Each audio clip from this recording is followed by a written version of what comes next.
All right, guys, welcome to today's push workout, and this is the first push workout of my new training block. And so far, Jared and I are absolutely loving this training block that we're on. Just something new, even like the reps, the rep scheme, I should say, the order of workouts, the selection of exercises we're doing, the whole weekly layout. It's just awesome. So I'm going to show you guys the push workout from the split. And if you guys remember correctly, the split I'm following is a legs push-pull split, then legs again, and then a chest and back day, and then a shoulder and arm day. So all the volume throughout the body part stays the same. It's just they're laid out slightly different throughout the week.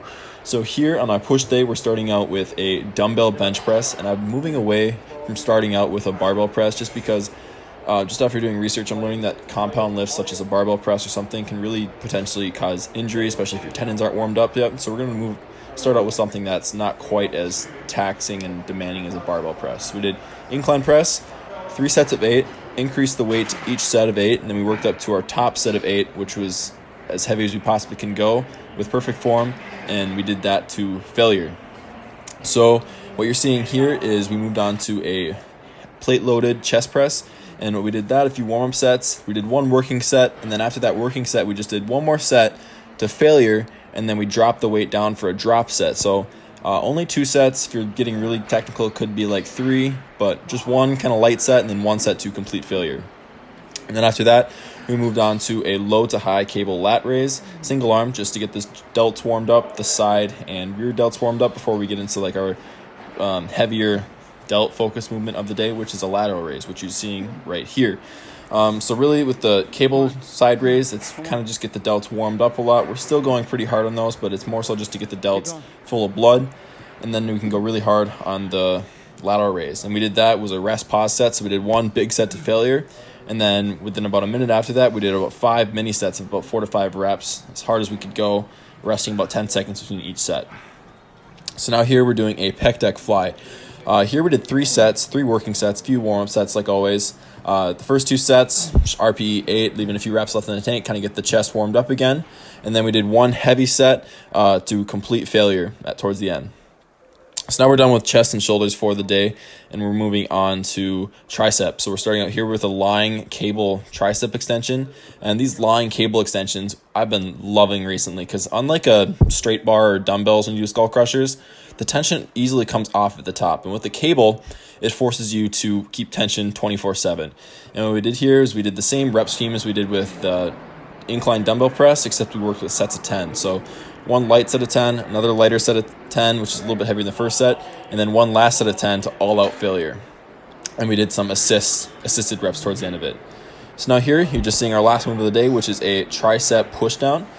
We just did 2 sets here after like a warm-up feel set.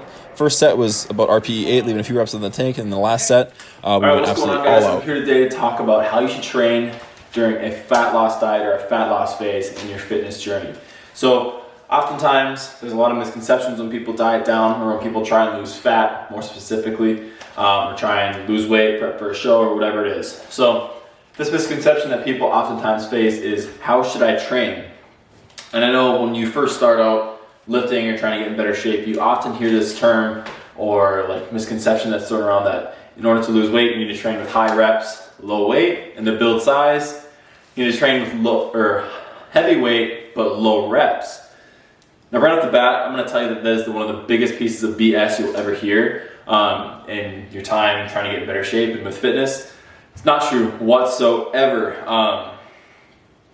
People go very wrong by doing this. The biggest thing that you need to learn when transitioning from a fat loss phase to a muscle building phase is to do the exact same as you would when you're trying to build muscle. When I go on a cut and I try and shred down and lose body fat, I literally do the exact same thing in the gym that I do when I'm building muscle. The only thing that changes when you go from a fat loss diet to a muscle gaining phase or a muscle gaining phase to a fat loss diet is going to be your diet. The diet is really what changes.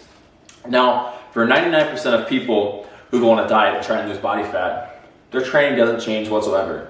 But for that maybe 1% who actually compete and step on a bodybuilding show, like what I plan to do in this upcoming June, maybe that last 2 to 3 days, your training changes and gets like a little bit different. But that's for a completely different purpose, and that's something that 99% of the people who do decide to diet down will never even come close to. So don't even worry about that. You need to train the exact same. What I mean by the same, you need to train freaking hard. You still need to take some sets to failure. Not all sets. Don't take all sets to failure. You still need to push yourself hard is what I'm saying.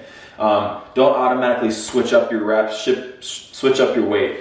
What happens when you switch everything up like that drastically is you're naturally going to be telling yourself that you're a wimp. You're naturally going to be telling yourself that, okay, I can't push myself because I can't go heavy. I can't do all this crazy stuff because I'm on a diet.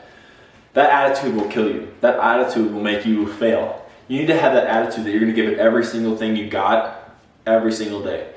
And yes, that sounds like cliche and everything, but in terms of dieting down, losing body fat, it's the truth. And you have to push yourself just as hard as you would if you're in the middle of a bulk, because you need to maintain your muscle. And that's another thing that people always get caught up in when they're dieting down, is they're always scared that they're going to lose their muscle. Well, no shit. You lose your muscle because you automatically think that you have to change up your training and do something completely different in order to lose body fat. And that's not the truth at all. So training hard, pushing your body, still taking some sets to failure is going to allow you to maximize the amount of muscle you retain.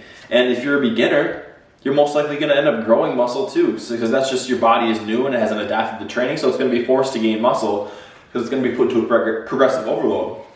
But for the average person, you've been training for a few years, don't expect to gain a whole lot of muscle in a fat loss diet unless you've taken a break of some kind. But typically your main goal when you're on a fat loss diet is just to be maintaining your muscle. And that is done through training hard, giving your 100%, not taking it easy, not doing that high rep, low weight shit, just training hard and smart.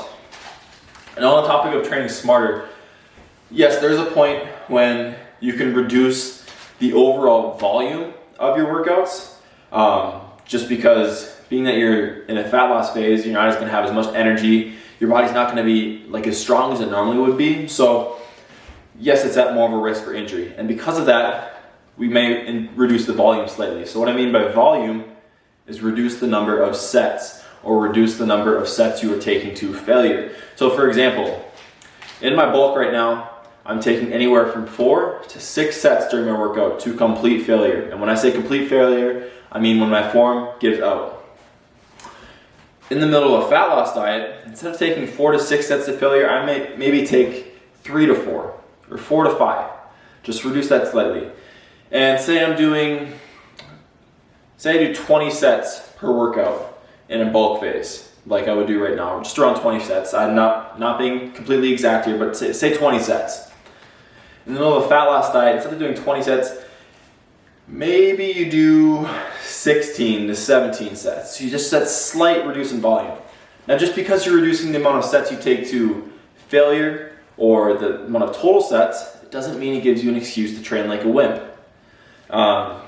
Just because you have to push yourself. And automatically if you start thinking that you have to train softer, you're not going to push yourself. And when you train softer, that gives your body a reason to let go of some of its muscle. Your body no longer has a reason to keep the muscle that it has because it's not putting itself in a situation that requires the muscle to be used. And if that makes sense, and I'm putting that in very simple terms, when your body puts itself in a situation that requires more strength, more muscle volume to be used, it's going to require that muscle. Therefore, if you don't have the muscle, it's going to build the muscle up. Or if it's in a situation where it doesn't require all the muscle that it doesn't need, it's going to get rid of, because your body, it's a high functioning machine and it wants to be as efficient as possible. And in a fat loss diet, your body's not going to want to be pushing, getting those PRs every week. Your body wants to basically just survive, and your body wants to do whatever necessary to be as efficient as possible, function as efficiently as possible. And because of that, if you're not training hard enough, it's going to use muscle as something to burn off and get rid of in order to maintain functioning properly.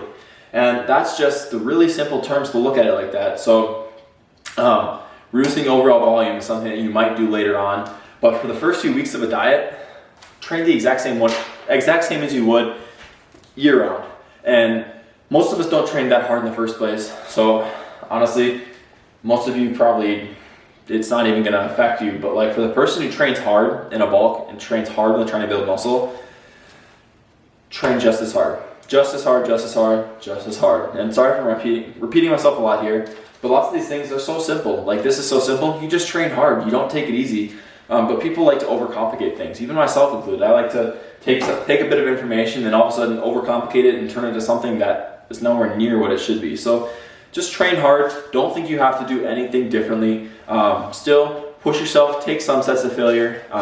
Not every single set you do to failure. Like I said, right now, I've been training bodybuilding for about 3 years now, and I only take, out of like the 20 sets I do, maybe I take 4 to 6 of them to failure. I usually work up to a heavy set, and I'll take that last set of each exercise to failure. So, I think that's about it. But main thing, hard, and yeah, that's it. So hope you guys enjoyed this video. And like always, if you like the channel, please subscribe to it. But if you like the video, give it a thumbs up. And I will see you guys in the next video. Peace.